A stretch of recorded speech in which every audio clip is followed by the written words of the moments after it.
M ಸನ್ಯಾಸಂ M ಸನ್ಯಾಸಂ M ಸನ್ಯಾಸಂ ಇತಿ ಪ್ರಾಹುಃ ಇತಿ ಪ್ರಾಹುಃ ಇತಿ ಪ್ರಾಹುಃ ಯೋಗಂ ತಂ ಯೋಗಂ ತಂ ಯೋಗಂ ತಂ ವಿದ್ಧಿ ಪಾಂಡವ ವಿದ್ಧಿ ಪಾಂಡವ ವಿದ್ಧಿ ಪಾಂಡವ ನ ಹಿ ಅಸಂನ್ಯಸ್ತ ಸಂಕಲ್ಪಃ ನ ಹಿ ಅಸಂಯಸ್ತ ಸಂಕಲ್ಪಃ ನ ಹಿ ಅಸಂಯಸ್ತ ಸಂಕಲ್ಪಃ ಯೋಗಿ ಭವತಿ ಯೋಗಿ ಭವತಿ ಯೋಗಿ ಭವತಿ ಕಶ್ಚನ ಕಶ್ಚನ ಕಶ್ಚನ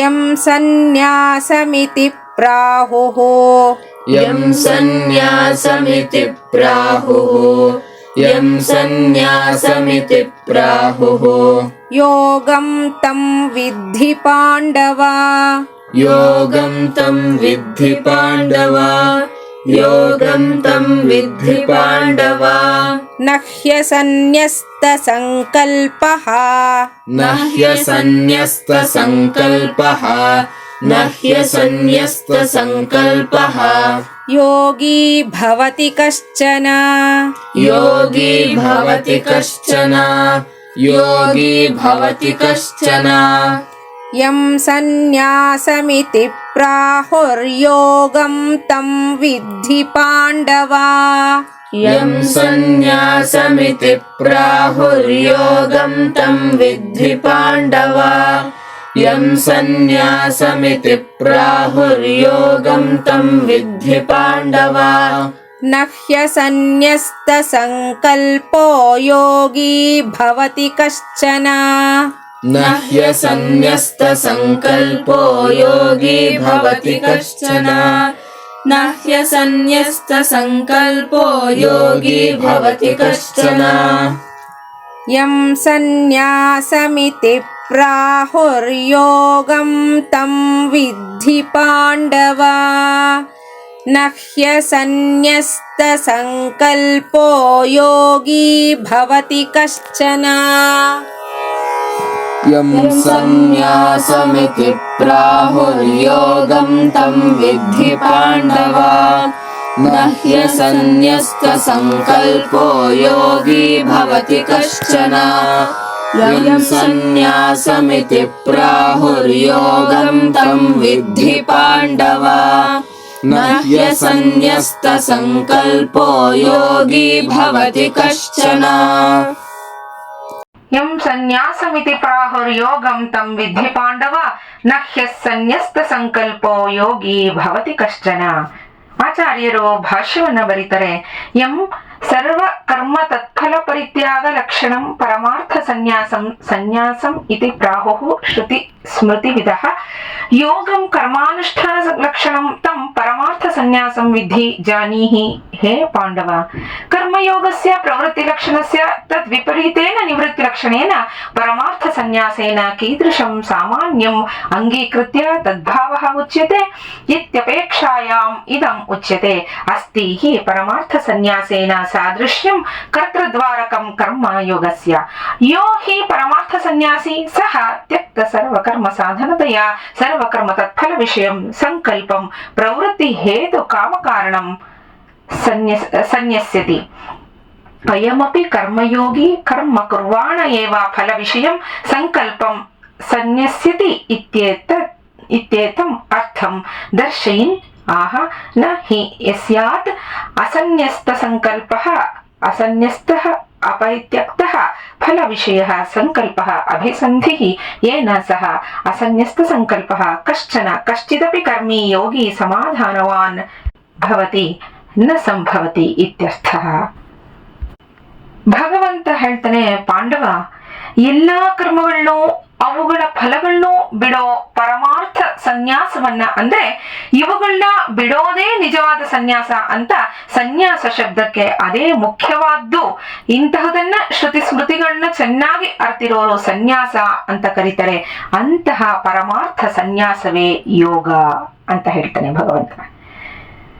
ಇಲ್ಲಿ ಪ್ರವೃತ್ತಿ ರೂಪವಾದ ಕರ್ಮಯೋಗಕ್ಕೆ ವಿರುದ್ಧವಾಗಿ ನಿವೃತ್ತಿ ಲಕ್ಷಣವಿರೋ ಪರಮಾರ್ಥ ಸನ್ಯಾಸಕ್ಕೆ ಹೋಲಿಕೆ ಇದ್ದು ಅದೇ ಇದು ಅಂತ ಹೇಳಿರೋದೇನೋ ಅದು ಹಾಗೆ ಹೇಳಿದನೆ ಅನ್ನೋ ಅನುಮಾನವಾದರೆ ಕರ್ಮಯೋಗಕ್ಕೆ ಕರ್ತೃವಿನ ಮೂಲಕ ಸನ್ಯಾಸದ ಹೋಲಿಕೆ ಇರುತ್ತೆ ಅಂತ ಹೇಳ್ತಾರೆ.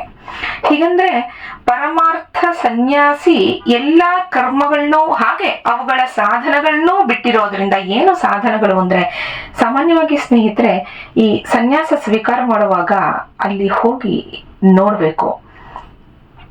ಏನ್ ಹೇಳ್ತಾರೆ ಅಂದ್ರೆ ಉಪವೀತವನ್ನು ತೆಗೆಸಿ ಸನ್ಯಸ್ತಮಯ ಅಂತ ಹೇಳಿಸ್ತಾರೆ.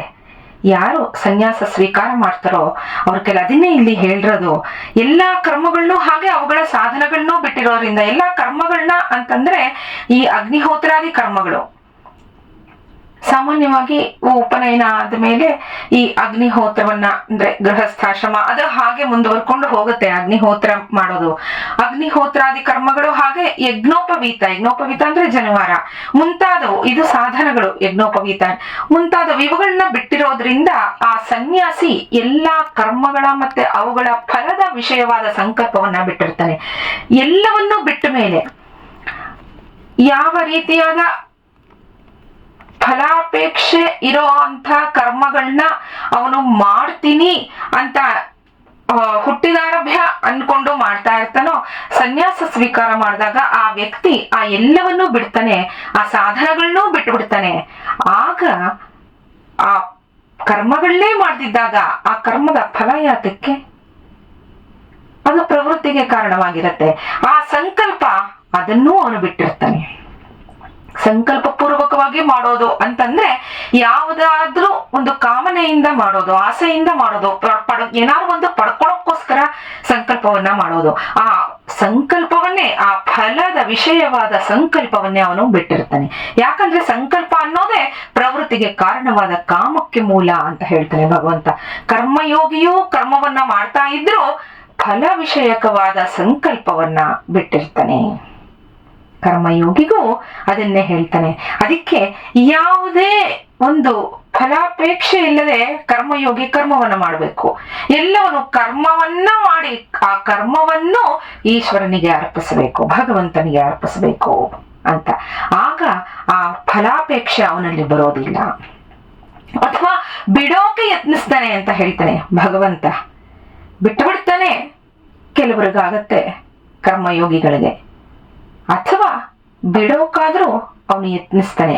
ಯಾರು ಕರ್ಮಯೋಗಿ, ಬರೀ ಕರ್ಮ ಮಾಡೋನು ಅಂತಲ್ಲ, ಅವನು ಕರ್ಮಯೋಗಿ ಆಗಿರ್ಬೇಕು ಅಂತ ಈ ಮಾತನ್ನ ತಿಳಿಸೋಕೆನೆ ಭಗವಂತ ಹೀಗೆ ಹೇಳೋದು.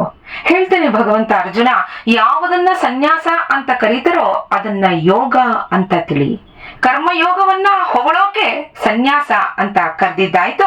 ಧ್ಯಾನ ಯೋಗಕ್ಕೆ ಫಲಾಪೇಕ್ಷೆ ಇಲ್ಲದೆ ಮಾಡೋ ಕರ್ಮಯೋಗ ಬಹಿರಂಗ ಸಾಧನ ಅನ್ನೋ ಕಾರಣದಿಂದ ಅದನ್ನ ಸನ್ಯಾಸ ಅಂತ ಹೊಗಳಿರೋದು ಅಂತ ಹೇಳ್ತೀನಿ.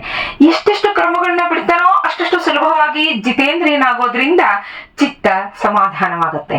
ಅಂದ್ರೆ ಮನಸ್ಸು ಸಮಾಧಾನವಾಗಿ, ಅದ ಸಮಾಧಿ ಸ್ಥಿತಿ ಅಂತ ಹೇಳ್ತಾರಲ್ಲ, ಸಮಾಧಿ ಸ್ಥಿತಿಗೆ ಹೋಗಿ ಅವರು ಸಮಾಧಿ ಸ್ಥಿತಿಲಿ ಇದ್ರು, ಅವರು ಸಮಾಧಿ ಸ್ಥಿತಿಗೆ ಹೋಗಿದ್ರಂತೆ, ಈ ರೀತಿಯಾದ ಮಾತುಗಳನ್ನ ನಾವು ಕೇಳ್ತೀವಿ. ಆ ಸಮಾಧಿ ಸ್ಥಿತಿಗೆ ಹೋಗ್ಬೇಕು, ಆ ಮನಸ್ಸು ಅಲ್ಲಿಗೆ ತಲುಪಬೇಕು ಅಂತ ಅಂದ್ರೆ ಕರ್ಮಗಳನ್ನ ಎಷ್ಟೆಷ್ಟು ಅವನು ಬಿಡ್ತಾ ಬರ್ತಾನೋ, ಆ ಫಲಗಳು ಇರೋ ಅಂತ ಅಂದ್ರೆ ಫಲವನ್ನ ಕೊಡೋ ಅಂತ ಕರ್ಮಗಳು ಏನೇನಿದೆಯೋ ಅದನ್ನೆಲ್ಲ ಬಿಟ್ಟು ಬಿಡ್ಬೇಕು. ಕೊನೆಗೆ ಕರ್ಮಗಳನ್ನ ಮಾಡೋದೇ ಬಿಡ್ಬೇಕು.